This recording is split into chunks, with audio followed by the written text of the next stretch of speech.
And we are live. Good evening, everyone, and welcome to episode number 81 of Ragin' With. Tonight we have special guest John Celestri sitting with Daphne and I. So sit tight, we're going to throw an intro and we'll be right back. Ragin'.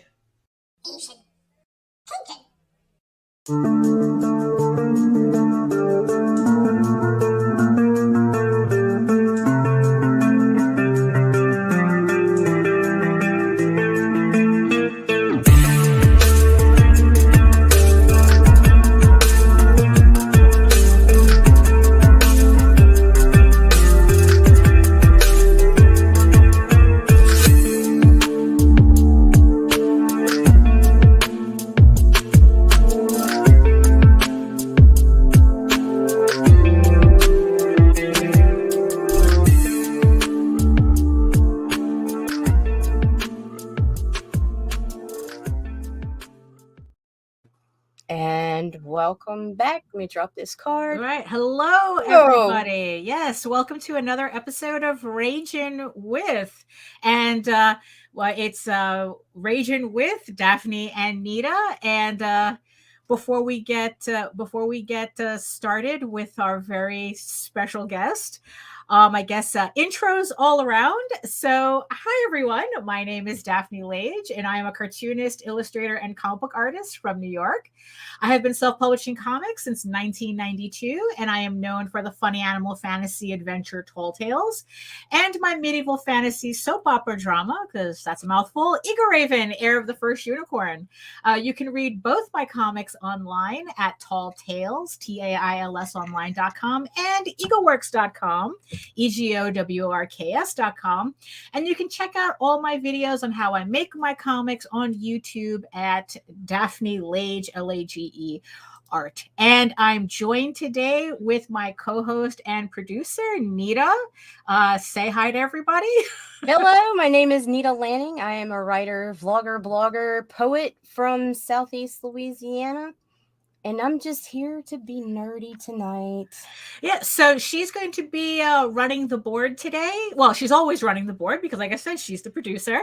So if you have any comments or any questions, feel free to put them in the chat. And especially if you're on YouTube, and if you're nice enough to her, Nita might actually put the your comment up and all that fun stuff. So like I said, today we have a guest that we could spend hours talking to, but unfortunately we only have the 1 hour So to shall I talk bring to. him in? So hold on. Hold on. I have something stuff to special. do. Yes. So Whoa, right on. like I said, it's like we could speak for hours, but we only have the one, so we're going to try to make the most of it. But I figure this man definitely needed a proper intro. Oh, So, ladies and gentlemen. Okay, now join me, Mylar, in welcoming tonight's last act. And ladies and gentlemen, John Celestri. That's great. Thank you. I've never been introduced by Mylar or by myself. Well, exactly. It had to happen. To happen. It's like when they said that you were scheduled for the show, it was the first thing that popped into my mind. It's like, I have to do this. So, John, a man of many talents and of many nostalgia memory trips. Why don't you go ahead and give everybody the long and the short of it? Okay. I've been around for a long time. I've been animating. I've been in the animation and comic book as a profession since about 1975. Worked on Dragon's Lair, Space Ace, Rock and Rule, He-Man and She-Ra, and animated the first appearance and performance of Boba Fett in the Star Wars Holiday Special.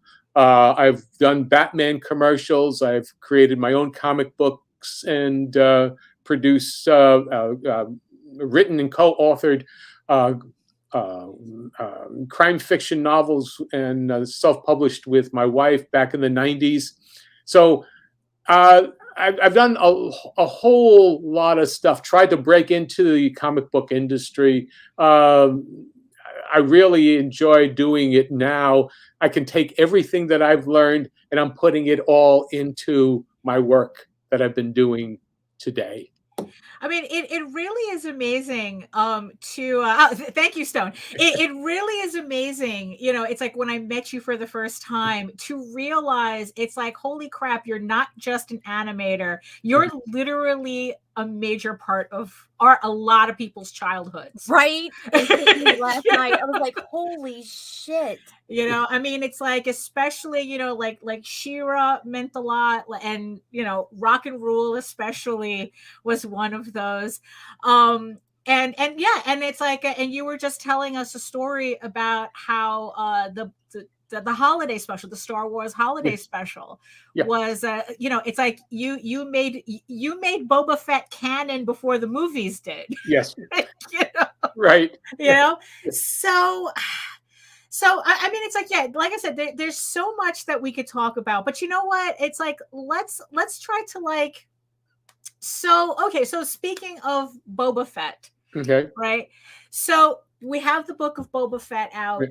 and now it's like, it seems like we're beginning to see more of the holiday special pop up.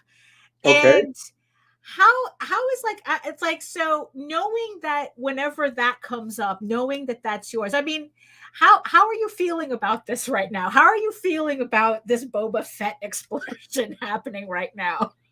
Well, I find it really interesting that the more you try to dig into the character, the less he becomes. And that is, you know, it's less is more. Right, yeah. And people don't seem to understand that. That's old vaudeville. You know, you to keep mystery, you can't peel the things around. Let's put it this way: when I saw that, when I knew that they were going to do both the Book of Fett, I thought, oh, geez, you know, I hope they don't screw it. Well, and because basically that's what it is. I mean, Boba Fett was mysterious, so that's fine. You know, keep him a mystery. And if you're going to do something, make him mysterious even with the mask off. You know, the Shadow was mysterious. The old Shadow was mysterious because you didn't know Lamont Cranston. Lamont Cranston was not really Lamont Cranston. He was somebody else. He was someone else playing the role of Lamont Cranston. So there was always a mystery going on. Now with Boba Fett, he had maybe 15 lines of dialogue. I mean, we spent more time with body language, you know, throwing the gun, his pitchfork rifle in the air, slapping the beast, you know, doing all those things that back then you didn't do, you know. And so the fact of the matter is that the character needs to be mysterious, and if you make him too soft, he loses it, because he is supposed to be vicious. You can't be vicious and have a soft heart. Yeah, that seems to be what I keep it. But then again, that's kind of like my personal opinion about it too. It's like by killing the mystery, you know, they're kind of like stripping the character of something. So you worked a lot with Nelvana, and there was like a lot of really, really strange cartoons coming out of Canada at the time. And you know, and the thing is, you know, you worked with the Filmation and all these. So which one of these, like, I guess the projects that you worked on are the ones that you think of the most fondly, the one that you like, that you kind of like think of the most, like, yeah, I had a really good time on that? I would say in various degrees, it was the period of time between 1977 until 1983 or 82-ish, when Nelvana was really the rock and roll studio. We were up in Toronto. It was very few of us. We were all very young at the time. And in fact, when I got up there, I was there because I had more experience than anybody else in Canada for doing feature films, because I already worked on 2 feature films, when I was like 25 and to 26 years old. It was Ragin, Tubby the Tuba and Raggedy Ann and Andy. Oh my gosh. Tubby the Tuba is with a New York Tech, and that's where computer animation got started.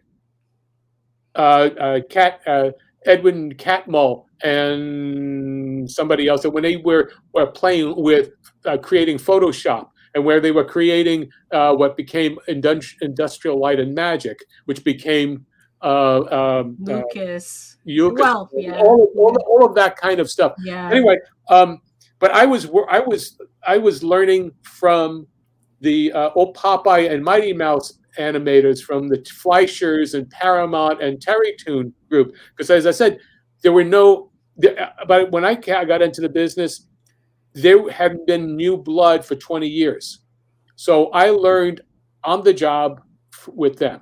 So I came with that information, and then also learning, working with under the directorial, guidance of Richard Williams for Raggedy Ann and Andy. So, and he went on to he was doing then Who Framed Roger Rabbit. So just to see what this whole thing is. So I learned a lot from those old animators, who were classic animators, and Disney animators also on Raggedy Ann and Andy. So I came into Canada with that.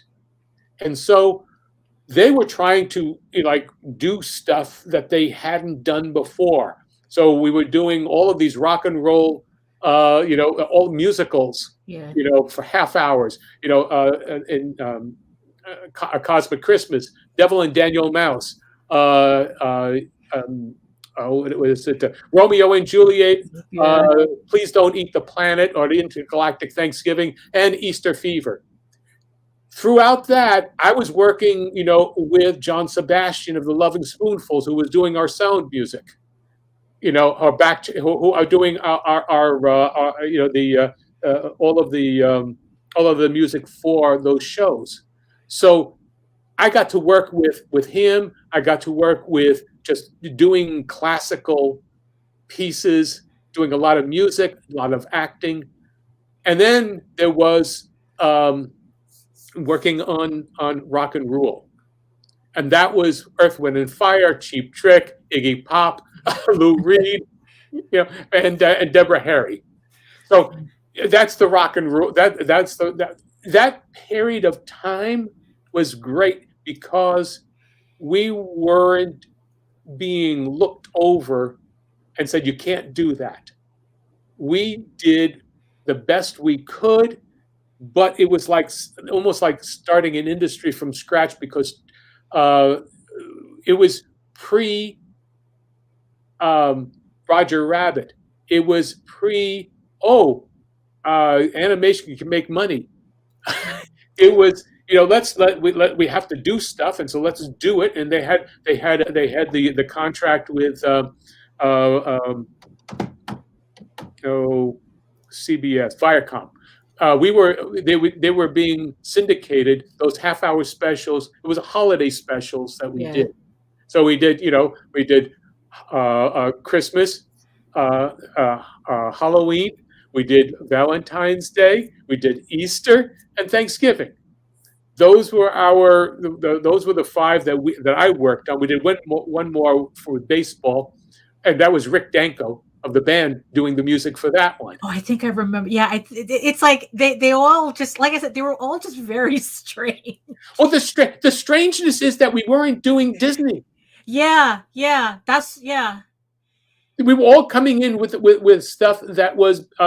You got to remember, Canada had a heavy influence from British and European animation and French, especially with Montreal. Yeah. So it was, I was bringing the Hollywood stuff in, or rather the New York stuff, because I learned from Popeye animators and Terry Tooth, and there's a grittiness to that. And so they're coming in with a grittiness of their own. So that's what you saw, is there was an energy that only people who don't know they're not supposed to do that will do. I mean, is that so? So when you find yourself traveling through the rest of the animation industry, is that kind of what you were experiencing? Like, the more you came into the United States, the more restrictions you were being put under? Well, what it is that you couldn't they were always trying to here in the States, they were trying to I've got one for you, Joe. Yes, I do have a Holy Grail that That's a good question. I will answer that one. The feature that was never done. Actually, they were always trying to recapture Disney. Okay, when I came in, when I left at Nelvana, because there was nothing there. I was doing directing animation on Strawberry Shortcake or Herself the Elf, and I was thinking, and I was not going to work on Inspector Gadget. They were doing that up there, but I went on to work on Dragon's Lair and Space Ace, because that was different. Right. That's what I wanted. I didn't want to do the same stuff. Now, I came on and did She-Ra and He-Man, and I did as good a job as we could, and it was something that was necessary because it hadn't been done before. It was the first time that a syndicated, it was the first time that a 5-day-a-week series of brand new shows, 5 days a week for 13 weeks, was ever done. Wow. And also Filmation kept everything in-house, and so nothing was sent overseas. So the work was there, and that was the great thing about Filmation at that time. In fact, that was the best place I ever worked at in terms of getting respect. Oh. And being treated well. It was a union place, but we were treated well. Why, was everyone at Nelvana just too high or something? No, I think the problem is that sometimes, I don't want to get into things. But all I say is that in retrospect, the energy that you get from youth, doesn't parlay. As you get older, you need a little. You can't do the same. You can't expend the same amount of energy. The studio at Nelvana that I worked at and what we started was a working fish house. Ooh. It was the you go online and you'll see on my Facebook page, you'll see the shot of a bunch of us at Nelvana in front of a warehouse. It's cold. It's December, and wow, it's okay. And you see the open, doors, for the warehouse, and a whole bunch of us there and huddled around. We are literally 10 feet away from Lake Ontario. So in terms of respect, it's like you're also talking about like working conditions. Yes. Wow. Oh my goodness. Yeah. Oh, it was like being at the Gulag, I mean, right. At the frozen tundra. I mean, right. to get to the second floor at that time, you had to walk through barrels of feta cheese, olives, and oh fish. My God! Oh, what? Oh my God! I paid my dues. I can almost smell the place. Yes. Okay.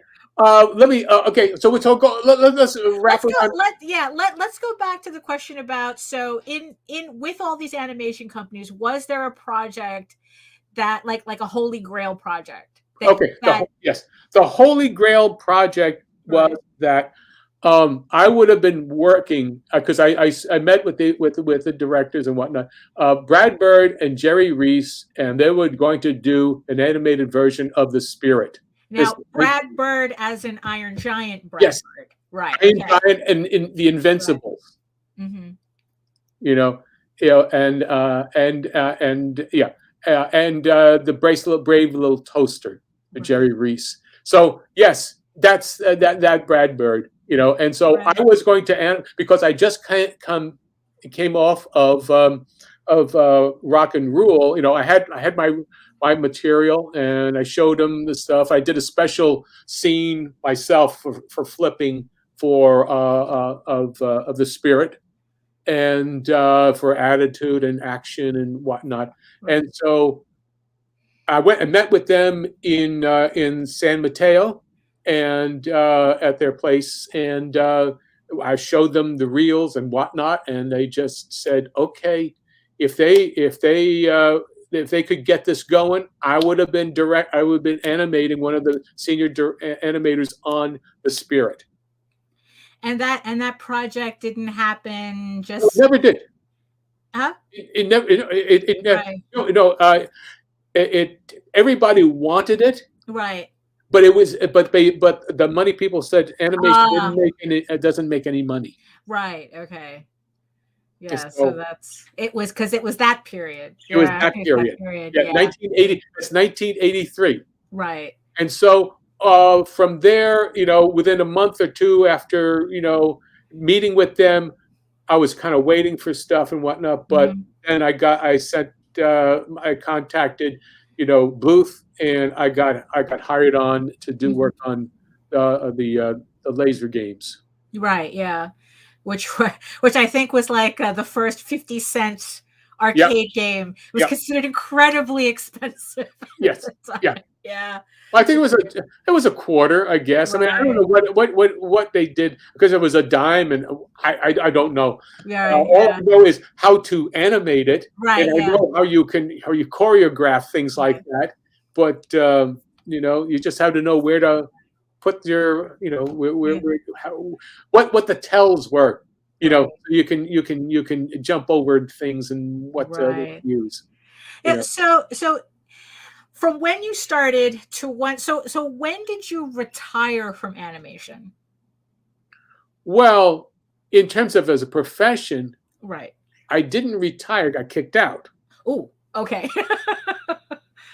Literally because I was too old. Because computers came over and 2D animation drawing, it was not needed.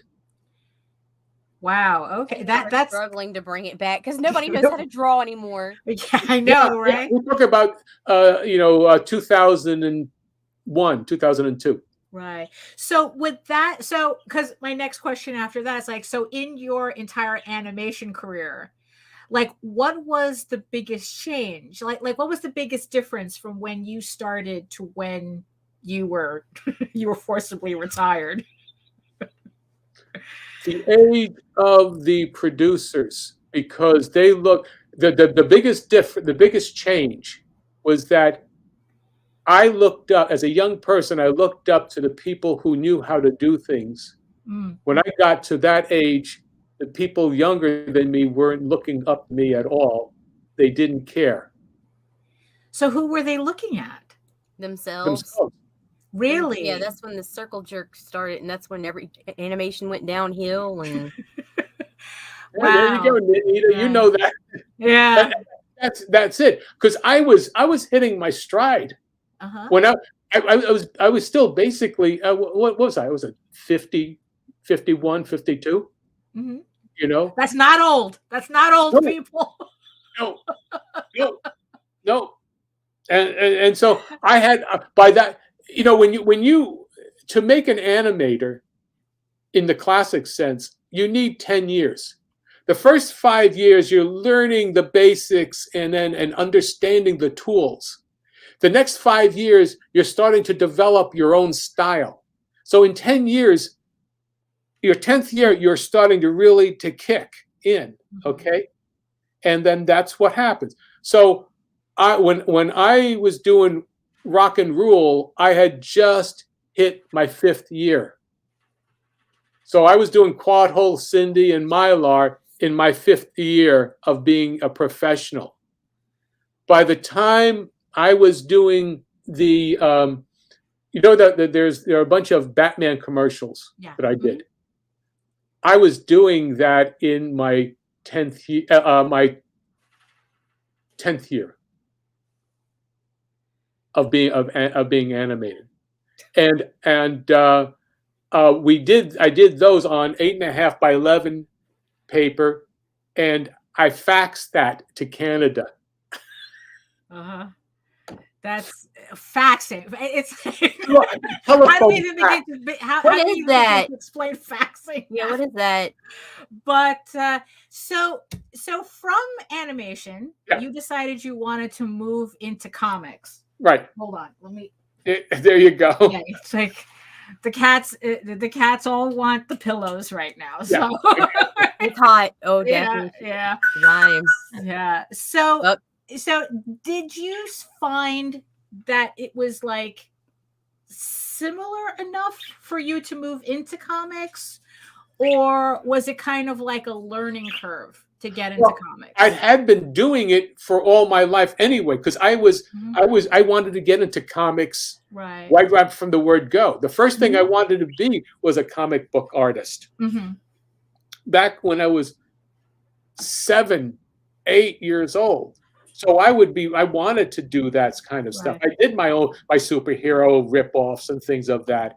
I did many years. I would, put together samples to do for a newspaper syndication panel or a strip. So I learned inking and things of that way. Just using brushes and pens and bristleboard.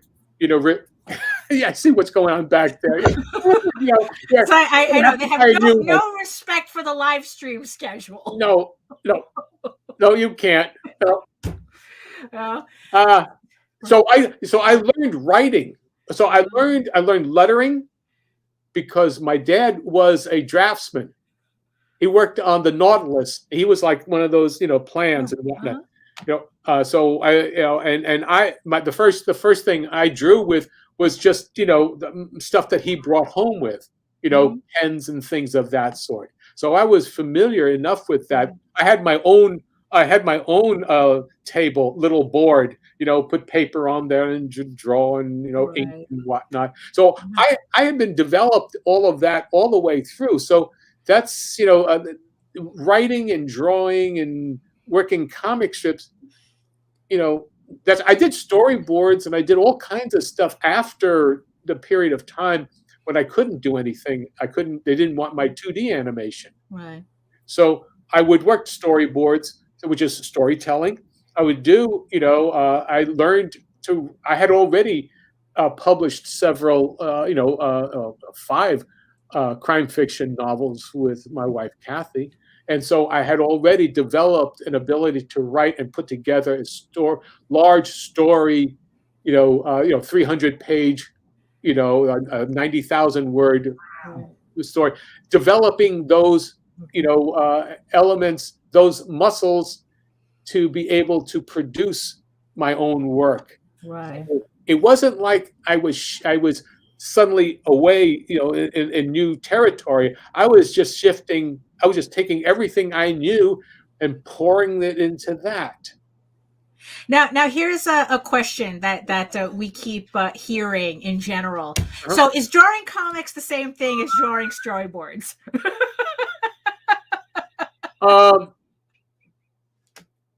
Only in that you have to tell the story pictorially. You have to understand camera angles. It is not the same as how you compose a page. Your panels tell a story within, a certain space. Okay? And you have sequential art that way.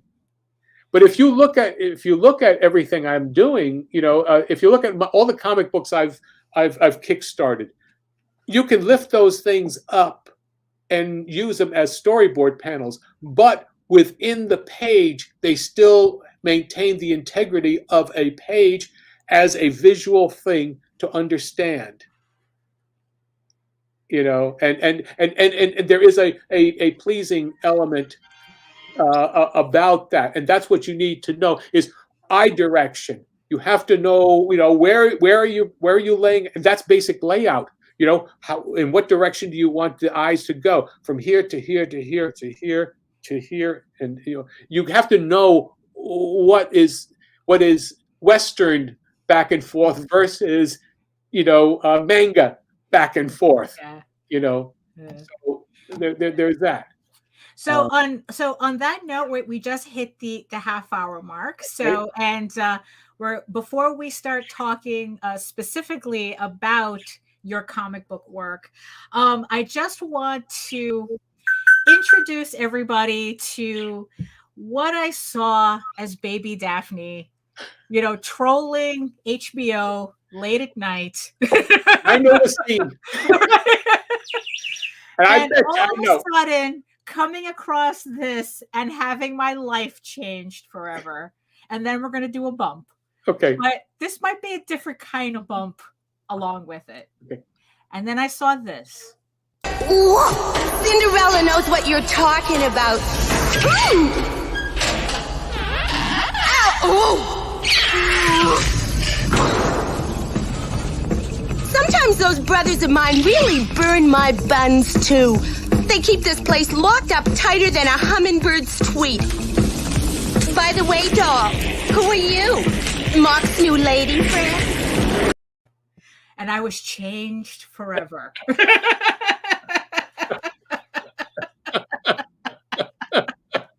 Now that's a high point for me. So let's give some friends some love before we get too distracted. All right, you guys, check out Sam and George at Catch the Craze.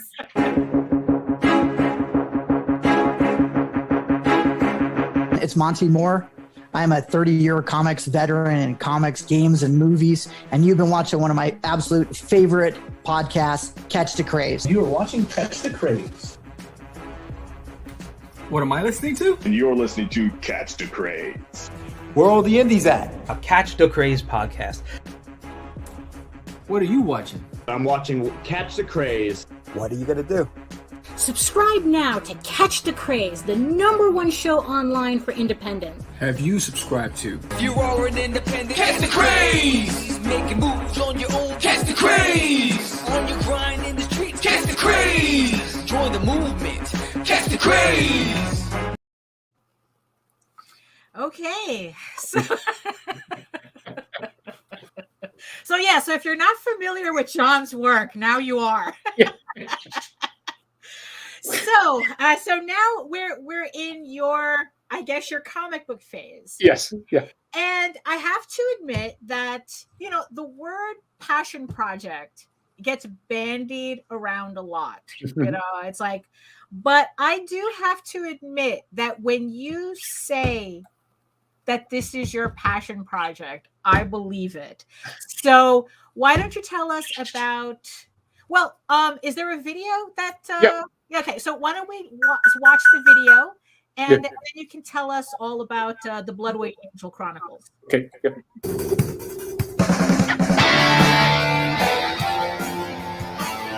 Bloodwing Angel Chronicles.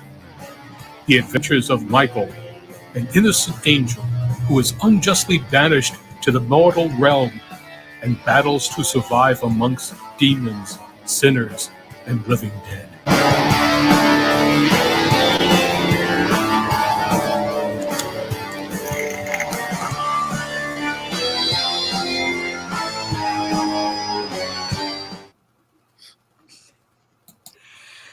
So tell us about Bloodwing Angel. What is Bloodwing Angel? Bloodwing Angel is, as I said before, are we going to get some feedback on here? I think. Let's see. Anita, are you hearing an echo? Okay. That's fine. I'm good. Am I good? Okay. All right. Yeah. So go ahead. Okay. Go ahead. Okay.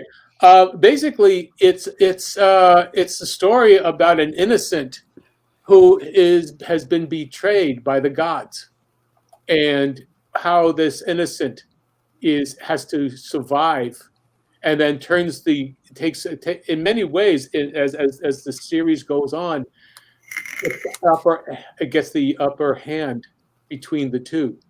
Now, because you've got, basically, I took what was going on in my own life at the time when I wrote this as a novella that I published on Amazon, and as an ebook, and I took I said, I've done everything right. I said, and here I am. It is a really dark period for me. It was at the low end.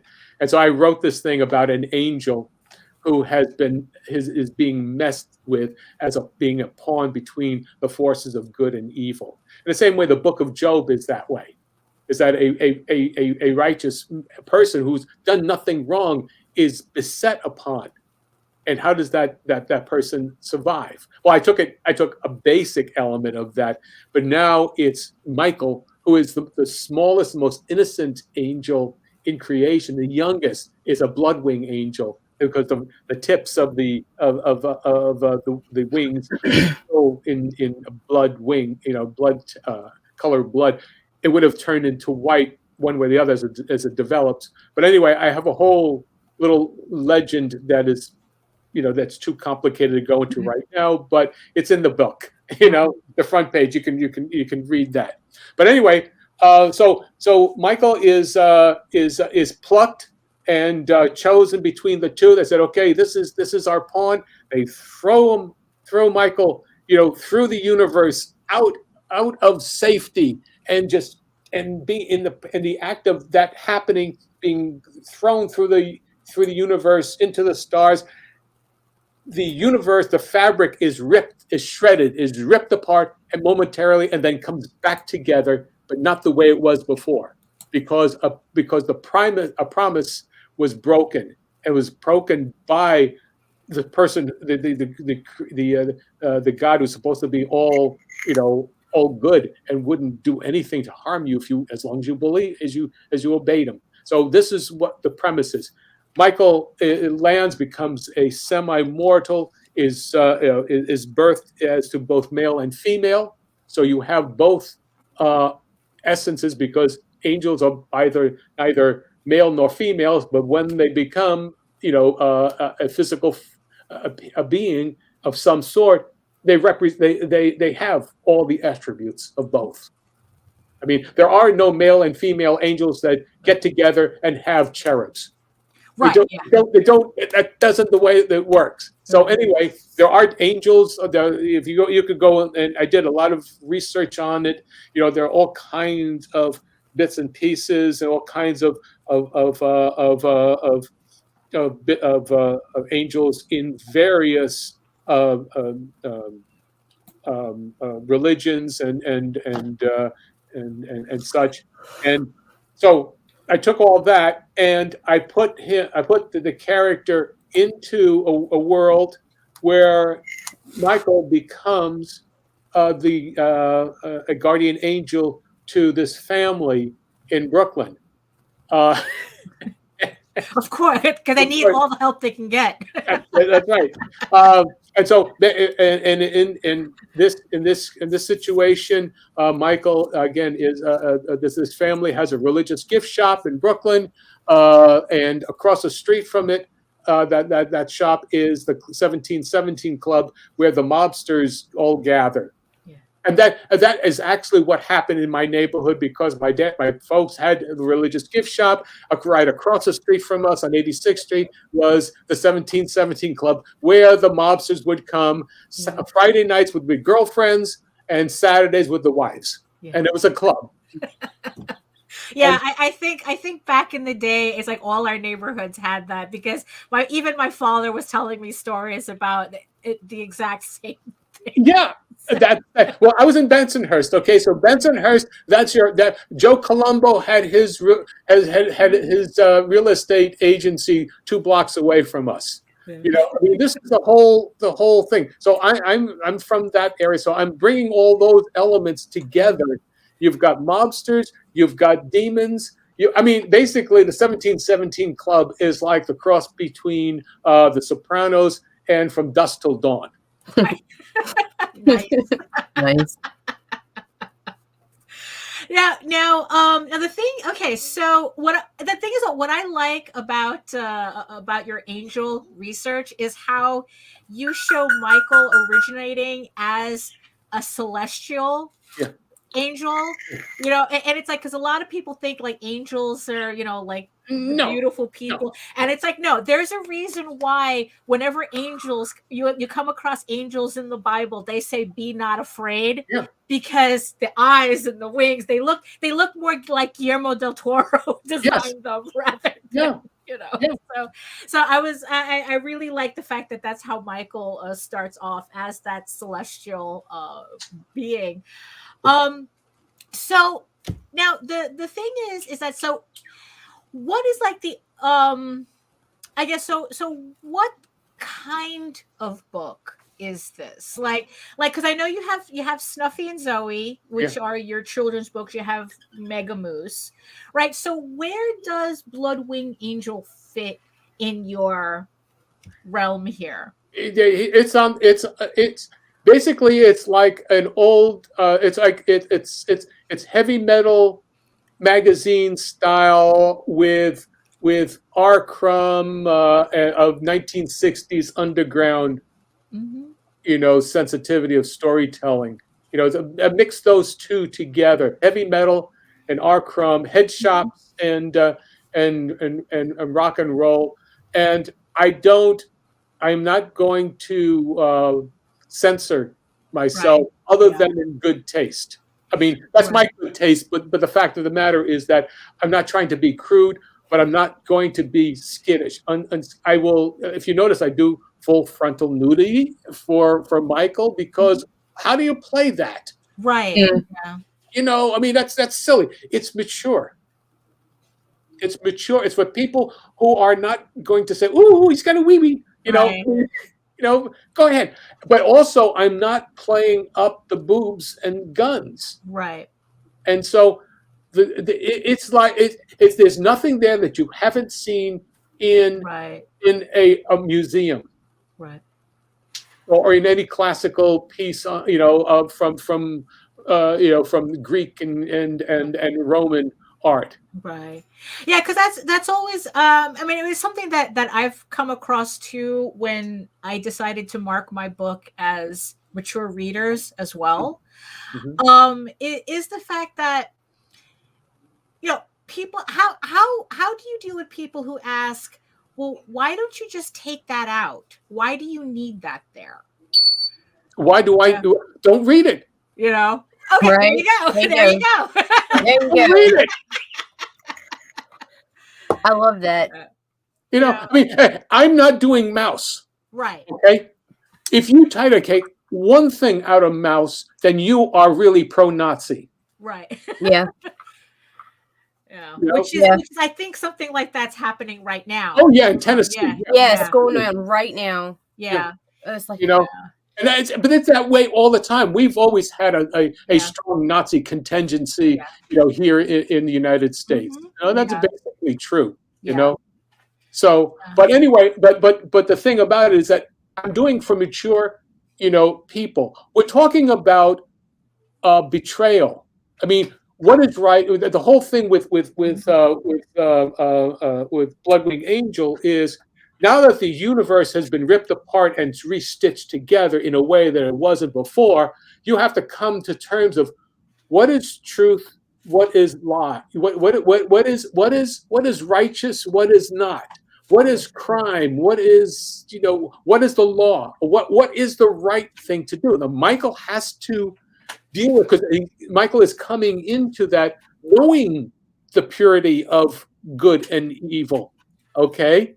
And he's into this into the world of, well, you know what? You know, in the religious gift shop, they sell chalices, ciboriums, priest vestments, and human sacrificial daggers. You know, I mean, because they don't discriminate. No, literally, I have that on. There's a display in one of the you see the front door, the storefront, and you see sacrificial daggers special this week. So we're talking about what is.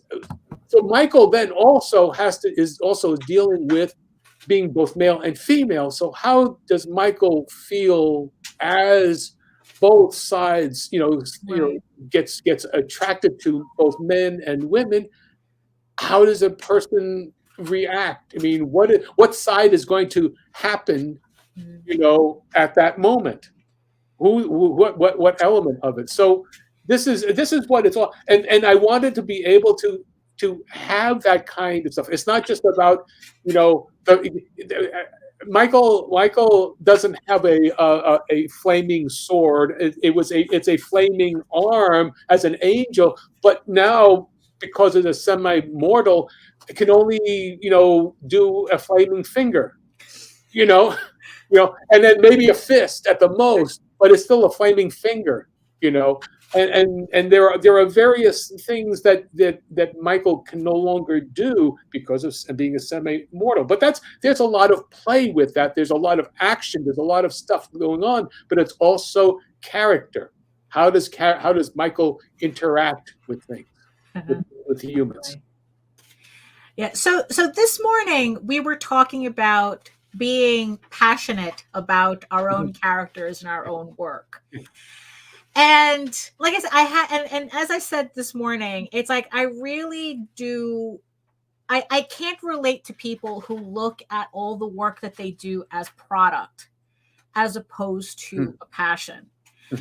And the fact that you decided to choose, like in a landscape, and I've mentioned this before, in a landscape that that seems to be filled with campaigns for product, what made you decide that this was the story you wanted to tell? Because I'm telling my story. I mean, it's really that simple, that it's like, it's the story you want to tell because this is the story you want to tell. There's a story I want to tell. I mean, I've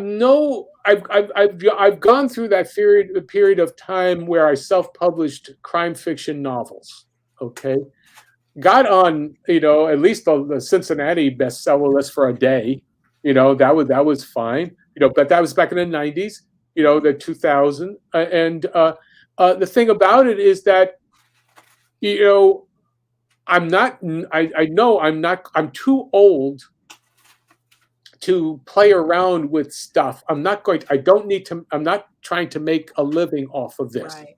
So therefore, I have the luxury of saying, I'm going to do this story. I'm going to write these books. And this is what I'm going to say without someone else telling me you can't do that.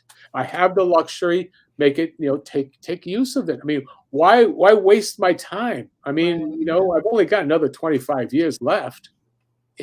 I mean, we try not to think about that, but yeah, we do, don't we? Yeah. Let's place it. Let's think of it. I mean, let's put it this way, though. Right now, I'm in very good health, and having been an animator, the industry has a tendency to have people go on for quite a while. So as long as I do what I enjoy doing, and healthy, then that's going to keep me going. Right. And so therefore, I'll just keep on going. I mean, I have plenty of stuff, right? Just for the story arc I have right now, I'm good for another 5 years. So is that because is the story meant to go that long, or it has the possibility to go that long? It's meant to go longer. Right. Because right now that's what I've scripted. I've got enough.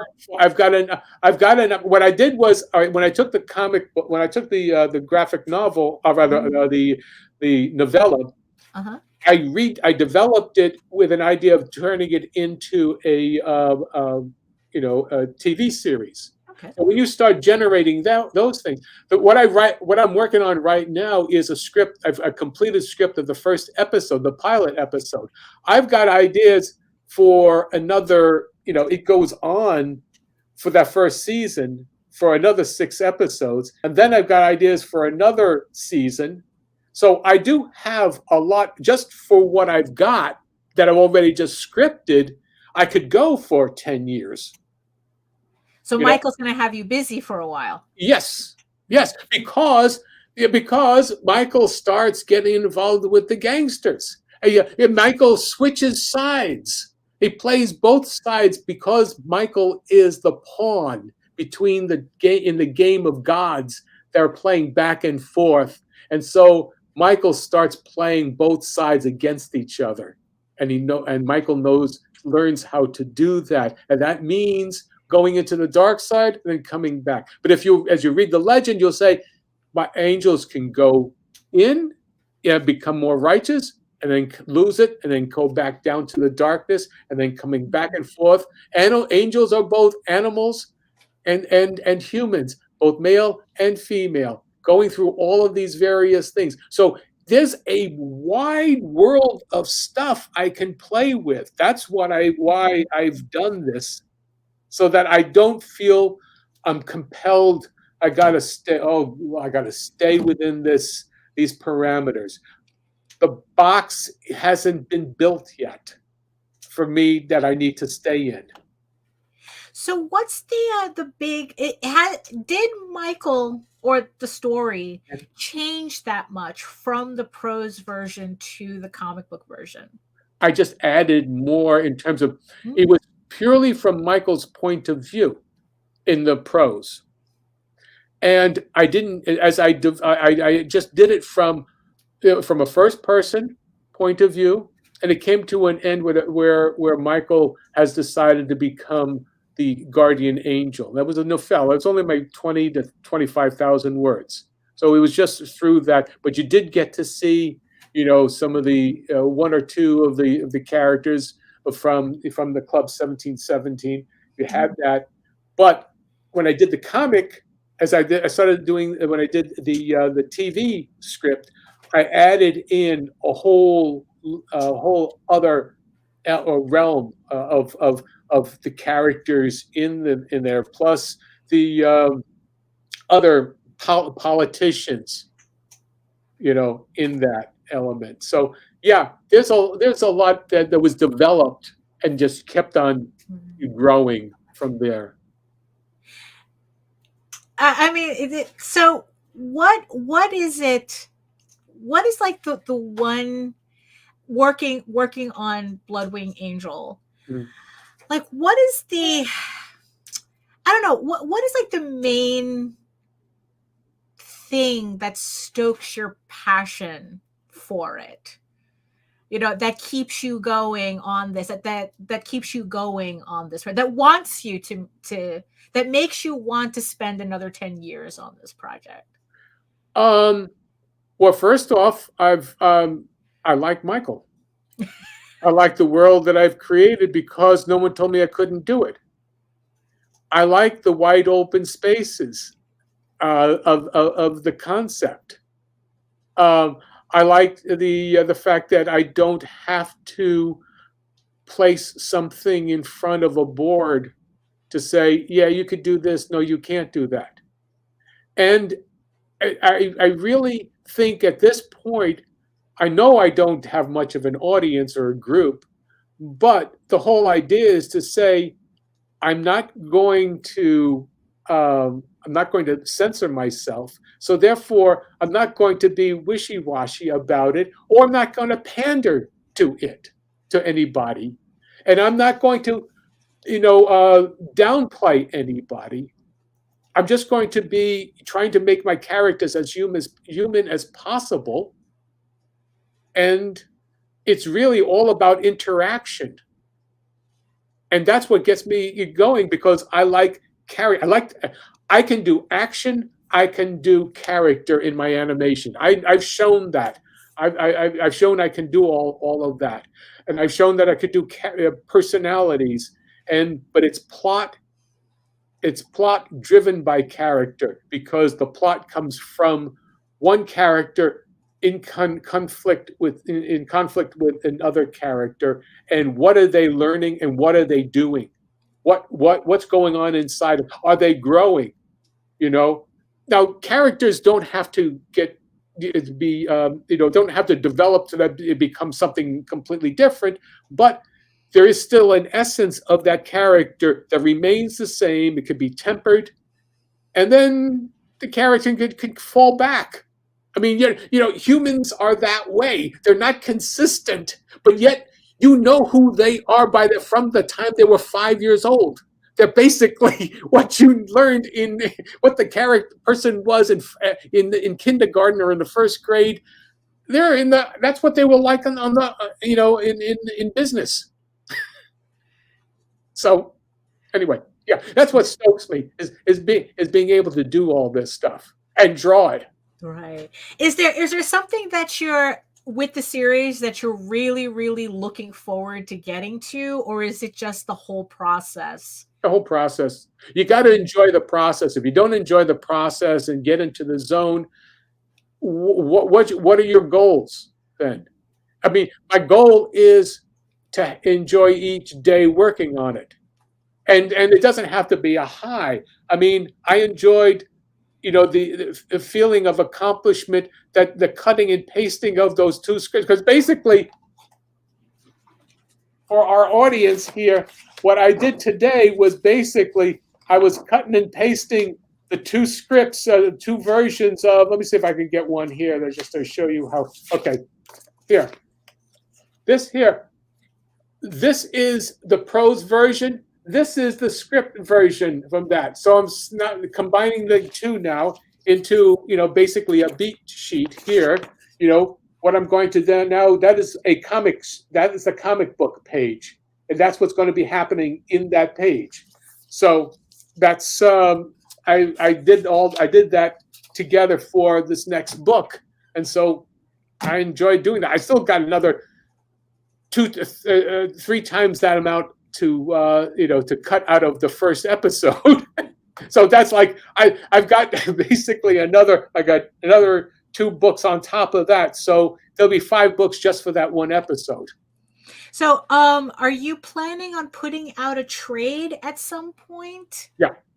When there is enough, the trade is going to have to be coming to the end of that episode, that story arc, because it doesn't make sense, right, not to do that. So, but each one of these books are in the neighborhood of 40 to 48 pages of story, of new story, not just catch up or any of that. So you're talking about maybe about 200 pages to do a trade paperback. Mm-hmm. But right now you're on like volume 2 or volume 2 is coming out. I'm working on book 3. Right. On this next one. But the Kickstarter is for 1 and 2. But for book 1 and 2. Yeah. Right. Okay. And how many days do you have left on that campaign? I think I've got. I think it's done. It finishes on early the 9th. Oh, okay. Let me see what have I got. Well, the link, the link to the campaign will be in the show notes for everybody to check out. Yeah. So John, like I said, I mean, we could go on for hours talking about this, but really quick though, is there a possibility to get a copy of that prose story? Or is that something you kind of like? Oh, that's kind of in the past. It's available on Amazon. There you go. Okay. It's a Kindle book. It's up there. It's called Bloodwing Angel. Okay, so I will. So Nita. So I guess we'll put a link to that. Yeah. We'll do that. We'll look it up. It's on Amazon. It's on. Yeah, just send me the link and I'll add it to the show notes. Right. Okay, and you can also get 2 of the crime fiction novels as ebooks. that was about the Newport, Kentucky, historical crime fiction of the 1940s. Any links you want to add, John? Private message them to me, and Yeah, I could do that. Well, I'd have to look it up and whatnot. Sure. Get in touch, man. Yeah.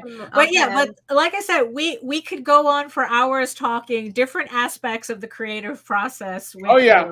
But unfortunately, we just have an hour, and some of us have to go to bed soon. So. Yes, absolutely. So, I've got a hot date. Right.